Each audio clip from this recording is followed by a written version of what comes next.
नमस्कार, स्वागत है आप सभी का हमारे खास कार्यक्रम सेहत आपकी में। मैं हूं आपके साथ ज्योति सिंह। इस कार्यक्रम के माध्यम से हमारी कोशिश है कि मेडिकल से जुड़ी, मेडिसिन से जुड़ी या बीमारियों से जुड़ी तमाम वो जानकारी आपको मुहैया कराई जाए जिसके बारे में शायद आपको जानकारी न हो, या फिर जो जानकारी हो वो हो सकता है कि थोड़ी कम हो या अधूरी हो। इसी पर हम चर्चा करते हैं। आज हम आपकी मुलाकात करवा रहे हैं डॉक्टर प्रकाश टहलियानी से। डॉक्टर प्रकाश, बहुत बहुत स्वागत है आपका।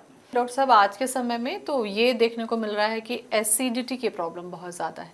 वैसे तो अक्सर ये कहा जाता है कि अगर आप तला भुना खा रहे हैं तो आपको एसिडिटी होती है, वो बहुत नॉर्मल है।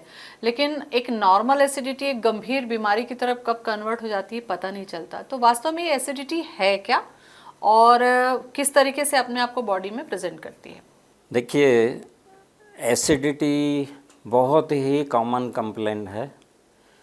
और यहाँ पे मैं ये बोलना चाहूँगा कि मलेरिया भी बहुत कॉमन है, खासकर ट्रॉपिकल कंट्रीज़ में। और हमारा इंडिया जो है वो तो ट्रॉपिकल कंट्री में ही है, यहाँ मलेरिया का इंसिडेंस बहुत ज़्यादा है। अब सवाल ये है कि कोई भी पूछेगा कि मलेरिया इतना कॉमन तो नहीं है जितना आप बता रहे हो, तो वो मैं फिर कभी बाद में आगे डिस्कशन होगा तो मैं आपको बताऊंगा कि प्रेजेंटेशन जो है मलेरिया का वो चेंज हो गया है पिछले कई सालों से। क्योंकि गामा डेल्टा टी सेल्स होते हैं जो सिग्नलिंग पाथवे का काम करते हैं, वो सिग्नल देते हैं और फीवर हमको जानने को मिलता है कि हाँ फीवर आया। लेकिन गामा डेल्टा टी सेल्स अगर पैरालाइज हो गए हैं, बहुत से कारण हैं उसके, तो हमको वो सिग्नल नहीं मिलेगा, तो फीवर नहीं आ रहा है। मलेरिया नहीं है, चला गया, ऐसा नहीं है। मलेरिया है, उसका प्रेजेंटेशन और फीवर आना और सिग्नल मिलना वो बंद हो गया। तो आज भी मैं ये देखता हूँ कि बहुत से केसेस में बड़ा कारण जो है एसिडिटी का वो मलेरिया, हिडन मलेरिया है बॉडी में। अच्छा, एसिडिटी का भी कारण मलेरिया है? मलेरिया है। यहाँ पे एक गैंग्लियन होता है स्टमक के नज़दीक, सीलियक गैंग्लियन बोलते हैं।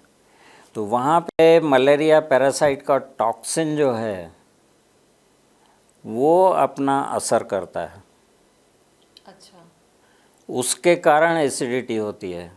ब्रेन में भी कुछ पॉइंट हैं, ऐसे सेंटर्स हैं जहाँ पे मलेरियल टॉक्सिन इफ़ेक्ट करता है और उसके कारण एसिडिटी क्रिएट होती है, प्रेजेंट होती है।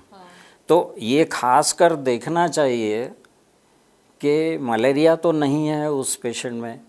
तो मैं ऐसा सर्च करता हूँ और मिल गया अगर मलेरिया है उसमें, तो फिर उसका ट्रीटमेंट बहुत ज़रूरी है। हाँ, ऐसा भी हो सकता है कि एसिडिटी के दूसरे कारण हैं वो भी साथ में प्रेजेंट हों।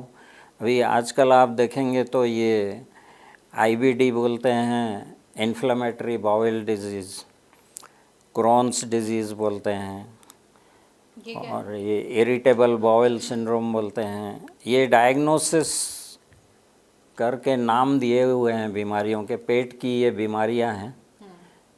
तो स्टमक में, ईसोफेगस में वो रिगर्जिटेशन होता है, जो हमने खाना खाया है वो रिफ्लक्स वापस ऊपर की तरफ आता है, तो एसिडिटी फील होती है। GERD बोलते हैं, गैस्ट्रो ईसोफेजियल रिफ्लक्स डिजीज़। ये बहुत सारी बीमारियां एक ग्रुप है पेट से जुड़ी हुई। तो उनके कारण जो है एसिडिटी होती है। लेकिन उसके पहले आ जाएं तो कारण में हमारा खान पान, फूड हैबिट्स हमारी क्या हैं। ज़्यादा स्पाइसी खाना है या नॉन वेज ज़्यादा खाते हैं। बाय नेचर आप देखो तो आदमी वेजिटेरियन है, प्राणी। नॉन वेजिटेरियन प्राणी में नहीं आता है मनुष्य। तो anything against nature is harmful. तो ये एक साइन है एसिडिटी कि आप कुदरत के खिलाफ अपना फूड हैबिट एडॉप्ट किए हुए हो, तो वो फूड हैबिट्स आ जाता है, उसमें एसिडिटी के कारणों में ये आंतों की बीमारियां आ गई। और सबसे टॉप पे मैं ये अभी भी बोलूँगा कि भले आपको 100 में से सिर्फ 5 लोगों में मलेरिया कारण दिखे, 100 पेशेंट आए एसिडिटी वाले लेकिन 5 में मलेरिया दिखा, तो वो 5 इम्पॉर्टेंट है आपको ट्रीट करना, नहीं तो उसका तो किसी भी समय डेथ हो सकता है। मलेरिया एक ऐसा डिजीज़ है कि वो अगर फ्लरिश हुआ तो सडन डेथ होगा। अच्छा, जी मतलब एसिडिटी है तो ये भी आपको ध्यान रखना चाहिए। हाँ, तो मलेरिया अगर है तो उसका ट्रीटमेंट करिए, और नहीं तो फिर फूड हैबिट्स अपना देखिए। अगर उसके बावजूद भी है एसिडिटी तो आप डॉक्टर की सलाह लीजिए, गैस्ट्रोएंटरोलॉजिस्ट या आपके जो फिजिशियन हैं, डॉक्टर हैं, उनका सलाह लीजिए, वो क्या बोलते हैं, तो उस हिसाब से ट्रीटमेंट करिए।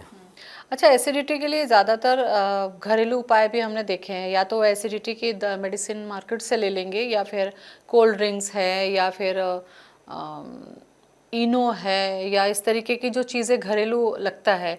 तो आपको लगता है कि एसिडिटी में ये सब कारगर है, या ये भी एक मिथ है कि हमारा मानना कितना सही है कि ये सब चीज़ें फ़ायदा करती हैं उन पे? ज़्यादातर तो मैं बोलूँगा कि मिथ है, और थोड़े समय के लिए थोड़ा रिलीफ मिलता हो तो पॉसिबल है, बाकी लॉन्ग टर्म में तो इससे कोई फ़ायदा मिलता नहीं है।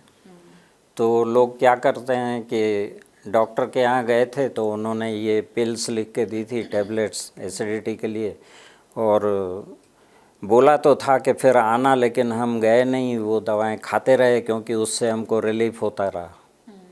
तो ये आप अगर सर्च करें तो लगभग हर फैमिली में आपको मिलेगा। तो जो एसिडिटी के पेशेंट हैं, और लेडीज़ में ज़्यादा रहता है ये एसिडिटी वाला प्रॉब्लम, क्या उसके पीछे क्या कारण देखते हैं? थोड़ा जेनेटिक प्रीडिस्पोजिशन है उसमें, जेनेटिक फैक्टर्स हैं उसमें। तो ऐसे समय में क्या आपकी मेडिसिन ऐसे केसेस में काम करती है? हाँ, क्योंकि इम्यून मॉड्यूलेशन तो होता है उस मेडिसिन से, और एसिडिटी की करने में भी जो है वो इम्यून सिस्टम का डिस्टरबेंस होता ही है, तो उसमें भी मेरी मेडिसिन काम करती है। लेकिन ज़्यादा मैं इंसिस्ट करता हूँ उस चीज़ पे कि प्रॉपर डायग्नोसिस पे पहुँचें, और प्रॉपर डायग्नोसिस हो चुका है लेकिन पेशेंट के गलत हैबिट्स के कारण, गलत हैबिट का मतलब यहाँ पे मैं ये बोलूँगा कि अपने मन से वो दवा खाते रहते हैं। अब जैसे सोमप्रास अभी बहुत चल रही है, सोमप्रास, उसमें पेंटोप्रोजोल है और डोमपेरिडोन, ये 2 मॉलिक्यूल क्या हैं। पेंटोप्रोजोल जो है वो एसिडिटी कम करता है, यानी स्टमक के अंदर जो एसिड का सिक्रीशन, गैस्ट्रिक सिक्रीशन होता है, जूस होता है, उसका सिक्रीशन कम करता है, एसिडिटी उसका कम करता है।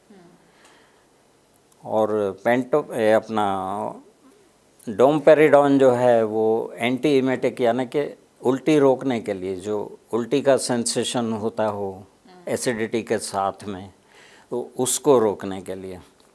अब ये कॉम्बिनेशन मेडिसिन है ये अपना सोमप्रास, इसमें पेंटोप्रोजोल जो है ना, जो एसिडिटी कम करने के लिए, वो एक्चुअली मेडिकल टर्मिनोलॉजी से मैं आपको बताऊं तो प्रोटॉन पंप इनहिबिटर का काम करता है। वो प्रोटॉन पंप होता है हमारे स्टमक के पैराइटल सेल्स में अंदर, वहाँ से सिक्रीशन को रोकता है ये। अच्छा, एसिडिटी कम करता है। अब जो खाना हमने खाया है उसका प्रॉपर डाइजेशन कब होगा, जब उसका पीएच जो है एप्रोप्रिएट होगा डाइजेशन करने के लिए। वो पीएच आपने, वो एसिडिटी आपने पेंटोप्रोजोल से रोक दिया, तो अब आपका खाया हुआ खाना पचेगा नहीं।